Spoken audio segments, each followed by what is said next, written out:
Hello everybody and welcome to this new edition of Eco Africa. Good to have you with us. I'm Chris Alems, coming to you from Ogun State in Nigeria. And with me today, as always, is my co-host in Uganda. How are you doing, Sandra? Just great, Chris. I am really looking forward to today's show. We'll be covering a lot of interesting environmental topics from both Africa and also Europe. So let's go ahead and get started. A Turkish artist makes portraits from beads of waste. And why conservationists in Zimbabwe want to protect wild dogs. Our first report takes a look at a popular delicacy, edible crabs. The global appetite for crabs from Kenya is huge. Every month, around 10,000 tons are caught off the country's coast and exported around the world. But now, crab populations there are under threat. So, is there a way to farm the shellfish sustainably? We paid a visit to a project striving to do just that.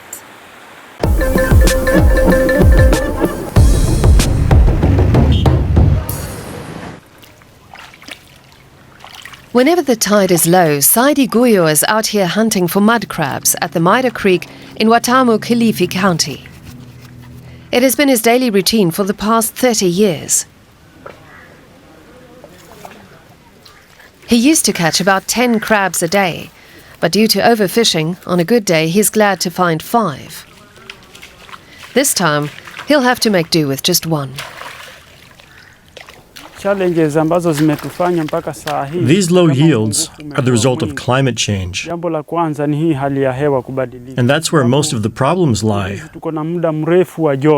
The dry season is now much longer than it used to be, and crabs prefer rainy weather.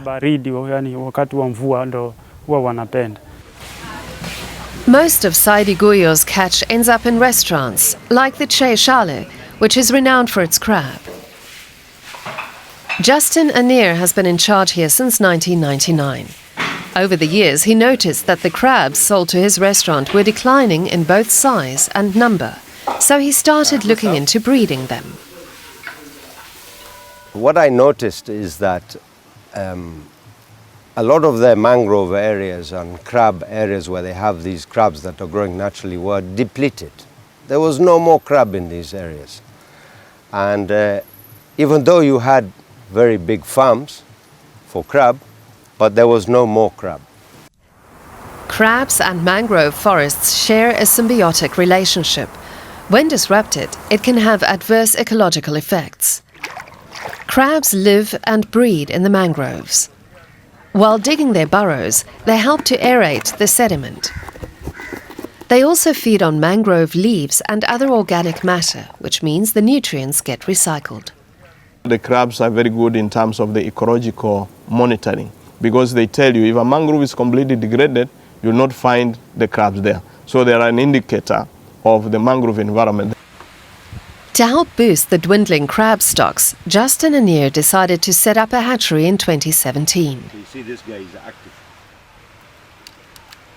Most of the world's hatcheries are found in Asia. Anir's hatchery is one of the first to be established on the African continent. He believes it will provide an alternative for the fishing community and that it will also have a ripple effect on mangrove conservation. What that does is it stops the harvesting of juvenile and wild crab. Therefore, the natural mangrove habitat stays natural and will thrive. Crab farming is a very delicate process. While a single mud crab can lay approximately 6 million eggs, only a few will survive to the juvenile stage. To give them a higher chance of survival, Justin Anir is currently experimenting with ocean water to replicate conditions in their natural breeding grounds. To make sure the program succeeds, he holds training sessions at his hatchery for local farmers. They're learning the importance of conserving the mud crab and about their symbiotic relationship with the mangrove forests. Once the program starts, they'll purchase baby crabs instead of fishing in the nearby creeks. Justin and Nier's hatchery will sell a kilo of eggs to the farmers at about €2.30. Once they mature into crabs, the farmers will release some into the mangrove forests and sell some of them to restaurants. And wastewater from the hatchery can also be used to help regenerate the mangrove forests. I collect mangrove seed that washes up on our beach here, put them in this mud, and that wastewater, because it is full of good stuff for mangroves, but bad stuff for crabs. The mangroves thrive from the bad stuff from crabs. Justin and Nier's hatchery at Sheshale may not single-handedly solve the issues of overfishing or mangrove conservation on the Kenyan coast, but it's certainly one step in the right direction. Our next report takes us to Cameroon, where we meet a young man that is very concerned about the impact climate change is having on his hometown and the entire world. And he's doing something about it. What started as a bit of fun has now become much more than just a hobby. If you think teenagers are lazy, this guy will make you think again. Before getting to work, these kids have to wash their project supplies, which is a bit out of the ordinary. They're taking part in a workshop run by 17-year-old Arsène Dongmo. Everything here is made from trash. The children will learn how to design and build their own model city out of waste. We're building a model of the city of tomorrow with trees and renewable energy to combat global warming. It all started with an early passion for building. Arsène was unhappy at a traditional school, so his parents sent him to a technical school instead. He started to develop ideas there, to do drawings. He built little things out of stuff like cardboard. Gradually, he got to the level he's at today. He had a talent, and as a mother, I wanted to encourage him to develop it. He's now gaining a following online. He gives most of his models away, but some he sells. This stadium was quickly snapped up. I didn't just buy it for myself, I also bought it so that I could advertise for him. If someone wants something built and they see this model and ask who built it, I'll tell them it's the design of a talented young architect. Dongmo finds enough material where he lives in Yaoundé, the capital of Cameroon. He goes to businesses and homes to collect trash, especially cardboard and plastic. He's helped to raise awareness about recycling.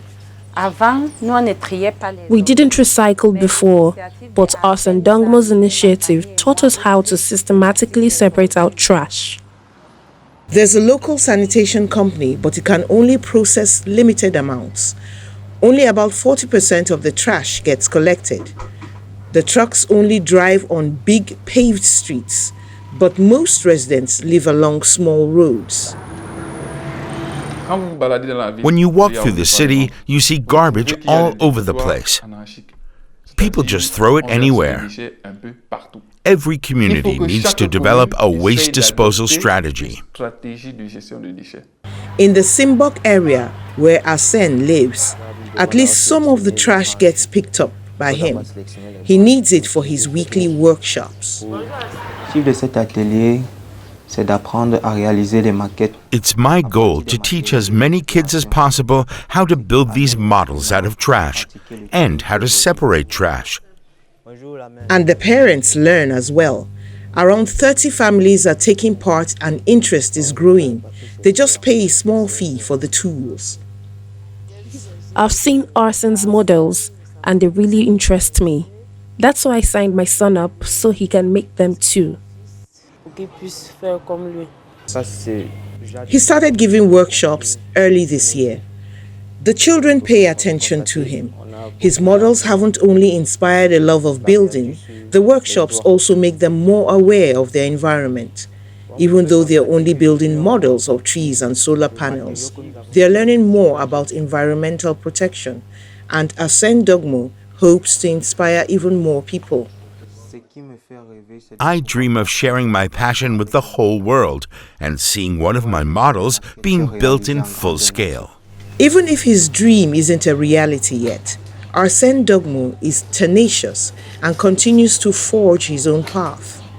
He's already created his green district, if only in model form. Wow, impressive. I'm sure we'll be seeing more of that young man in future.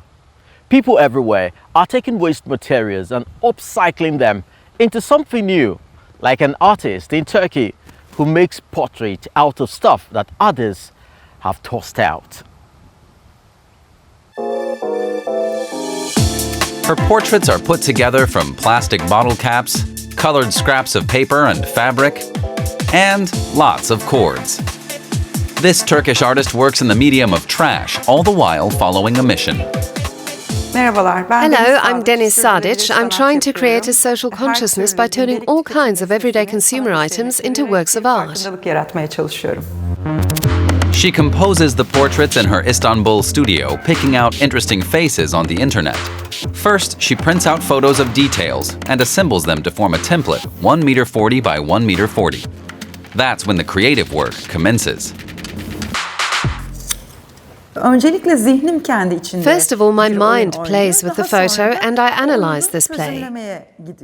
Before I design the portrait, I go to works of black and white photography for inspiration and leave out the colored pieces for the time being. Actually, it works a bit like a puzzle. Deniz Sadic stores her materials next door to her studio, piling up all kinds of scraps and bits and pieces, including cables, wires, leather, and aluminum cans. She gets her materials from the Istanbul garbage collectors and private companies.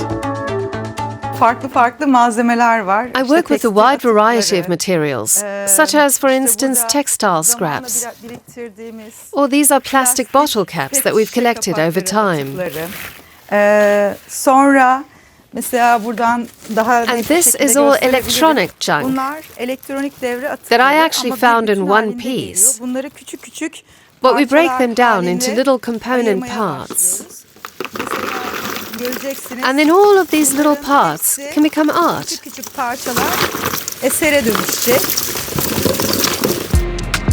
Her works are displayed in public spaces like Istanbul's airport. Here, the artist reaches the broad international audience that she wants to sensitize to a more conscious use of resources. Many of the travelers take the time to inspect Deniz Sadic's complex works close up.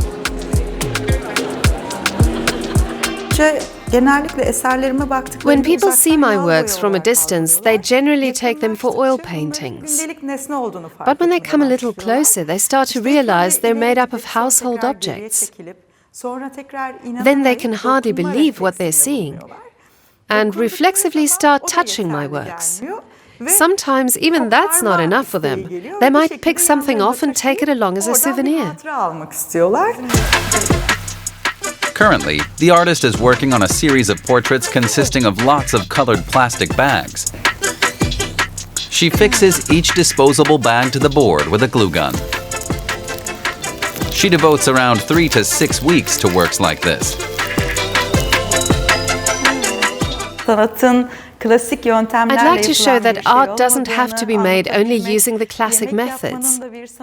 I'd like to develop a school of art that proves cooking can be art, holding a camera is art, and even how we act can be art. Academic expertise isn't all that counts. I'd like to open a school where you can learn from practical experience. Eye-catching works with an agenda. Deniz Sadic hopes her art can help make the world a slightly better place. South Africa has undergone rapid development in recent decades. With a GDP over $400 billion, it's the third largest economy on the African continent.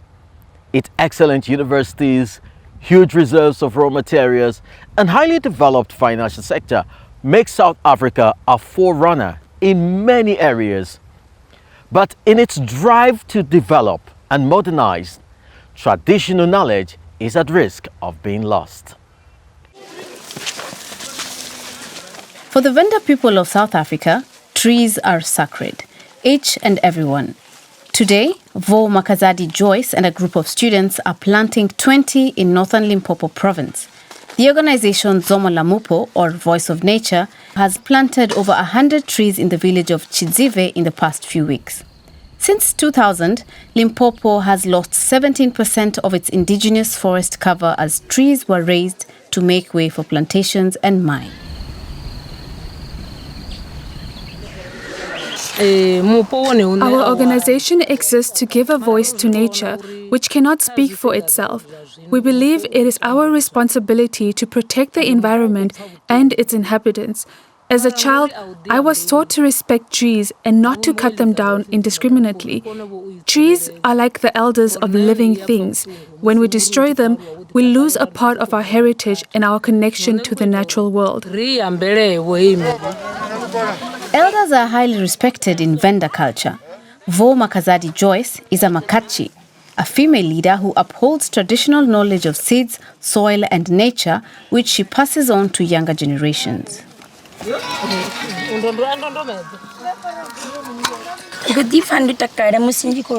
I love planting trees. Not only do trees produce oxygen, they also help us in so many other ways. They provide us medicine, wood for furniture, and delicious fruits to eat. Planting trees makes me feel good. Zomo Lamupo's Makaji work closely with other communities to address issues such as food security, land degradation, biodiversity loss, and climate change. These elders seek to foster a deeper understanding and appreciation of their natural and cultural heritage. As the voice of nature, they also defend their land against potential threats. And these wise elders are in big demand. Today, the chief of Chidzive consults with Vo Makazadi Joyce regarding a proposed coal mine development near their village. The mine needs their approval to go ahead, but the two leaders are skeptical. I won't allow mining here. Mine workers will die. The gases they breathe are like poison. The pollution makes the whole community sick. If the water is contaminated, the trees we planted will die too. It's like sitting on top of a bomb. The chief's concerns are well-founded. In the neighboring province of Mpumalanga, coal mines have caused massive environmental degradation and health problems. But the fear goes further. Venda people believe nature is spiritually interconnected. Trees, rivers, and mountains are living beings with their own personalities. Mining would disrupt this connection and endanger the traditional way of life. In order to protect it, a founding member of Zomo Lamupo, Mpatheleni Makaulule, promotes the cultivation of indigenous crops like finger millet and calabash, thus combining the preservation of cultural heritage with plant diversity. She is setting up a seed bank where farmers can learn about overlooked crops. The purpose of this seed bank is an educational facility where from children, youth, elders, farmers, they will come and learn here the knowledge around the seed and food system and the ecosystem, because seed does not stay alone, food does not stay alone. Ecosystem is needed for all these systems to work. In Chidzive, Vo Makazadi Joyce is sharing her knowledge with yet another group of children. The deep conviction that all things are part of a larger whole that connects humans, animals, and nature is taught from a young age. To illustrate that better, she shows them a seasonal calendar based on traditional knowledge.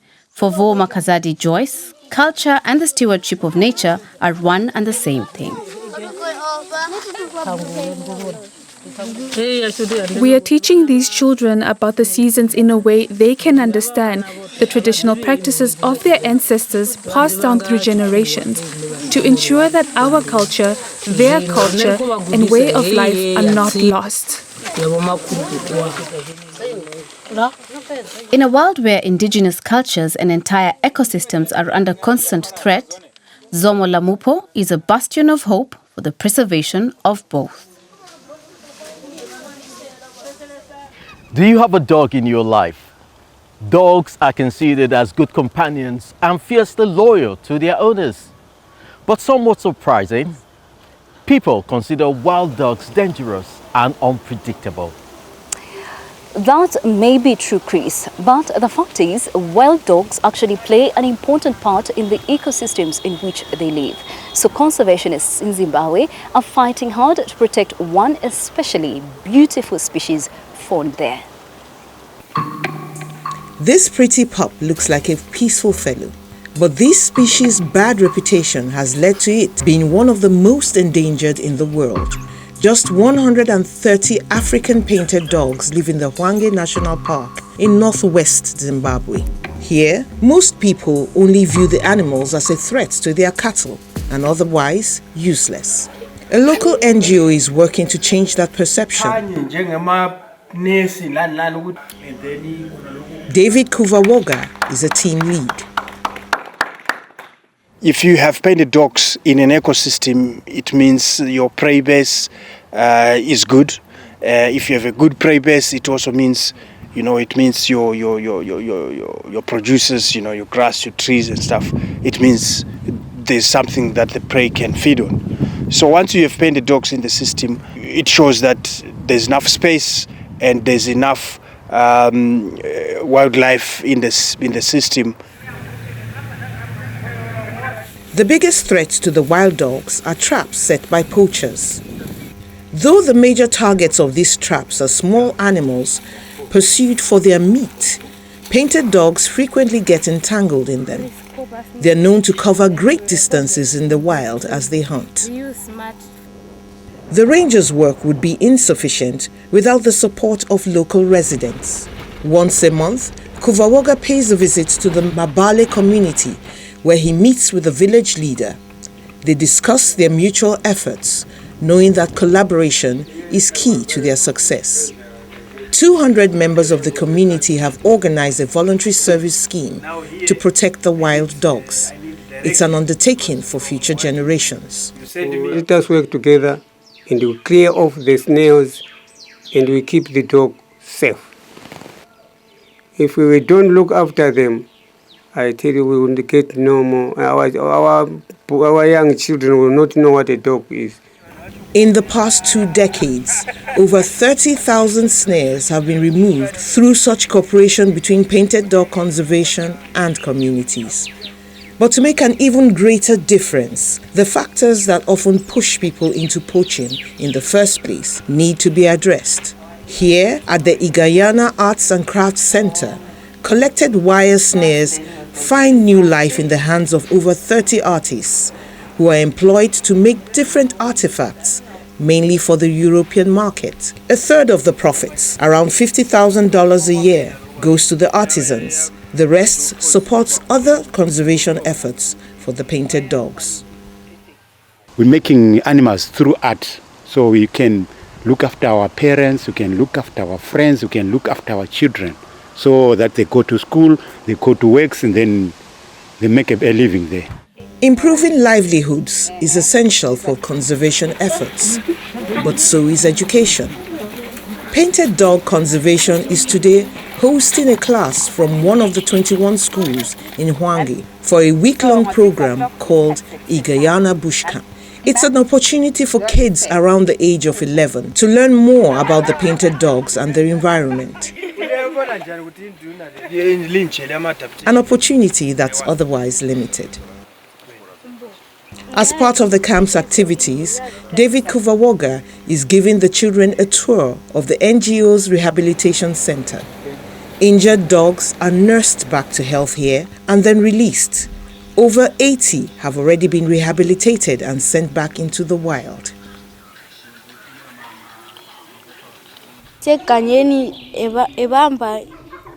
I have learned that when painted dogs are in the wild, they mostly hunt down weaker or diseased animals.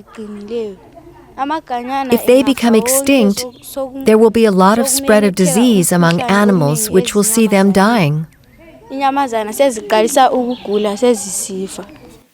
All the efforts going on here are having a meaningful impact, but there is still a need for longer-term measures to prevent species like the African painted dog from dying out. Well, we've run out of time for this week. We hope you liked the show and that it's given you something to think about. I am Chris Elem signing off from Nigeria. See you again next time in Berlin.